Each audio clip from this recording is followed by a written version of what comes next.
Film song. ಆ song ಅಲ್ಲಿ Vishnu sir ಏನ್ ಬ್ಯೂಟಿಫುಲ್ ಆಗಿ ಮಾಡಿದ್ದಾರೆ. ಟೋಟಲ್ ಬಾಡಿ ಬ್ಯಾಕ್ ಬೆಂಡ್ ಮಾಡಿದಾರೆ. ಬಟ್ ಈ ಸಾಂಗ್ ಅಲ್ಲಿ ನಿಜವಾಗ್ಲೂ ಹತ್ತಿರ ಮತ್ತೆ ವಿಷ್ಣು ಸರ್ ನಾವು ನೋಡ್ತಾ ಇದೀವಿ. ನಮ್ಮ ಕರ್ನಾಟಕದಲ್ಲಿ ಐ ಥಿಂಕ್ ಬಹುಶಃ ಈ ಬ್ರೇಕ್ ಡ್ಯಾನ್ಸ್ ಇದೆಲ್ಲ ಫಸ್ಟ್ ಇಂಟ್ರೊಡ್ಯೂಸ್ ಮಾಡಿದ್ರು ವಿನೋದ್ ರಾಜ್ ಮಾಡಿದ್ದು. ಡ್ಯಾನ್ಸ್ ರಾಜ ಡ್ಯಾನ್ಸ್ ಅಂತ ಹೇಳಿ ದ್ವಾರಕೀಶ್ ಅವ್ರ producer. And it was amazing. But after so many years, ಎಷ್ಟೋ ವರ್ಷಗಳ ನಂತರ ಮತ್ತೆ ನಾವು ಇನ್ನೊಂದ್ ಕಡೆ ಎಲ್ಲೋ ವಿನೋದ್ ರಾಜ್ನ ಇಲ್ಲಿ ನೋಡ್ತಾ ಇದೀವಿ. ಸೊ ಇವನ್ ಕಾಲು ಮೊನ್ನೆ ಅದು ಮಂಡ್ಯಲ್ಲಿ ಇದು ಮಾಡ್ದ ಗೊತ್ತಾ ಸರ್?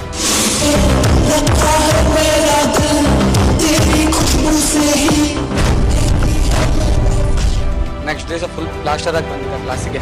ಸೊ ಫುಲ್ ಇದೆ 2 ದಶ ದಪ್ಪ ಊದ್ಕೊಂಡಿತ್ತು ಸರ್, ತುಂಬಾ ದಪ್ಪ ಊದ್ಕೊಂಡಿತ್ತು, ಮಾಡಕ್ ಆಗ್ತಿರಲ್ಲ. ಸತೀಶ್ ಒಂದೇ ಮಾತು ಹೇಳಿದ್ರು, ಯು ಆರ್ ಡೈ, ಮಾಡಂಗಿರ ಮಾಡಿಲ್ಲ ಹೋಗು ಅಷ್ಟೇ ಅಂದಿದ್ದು.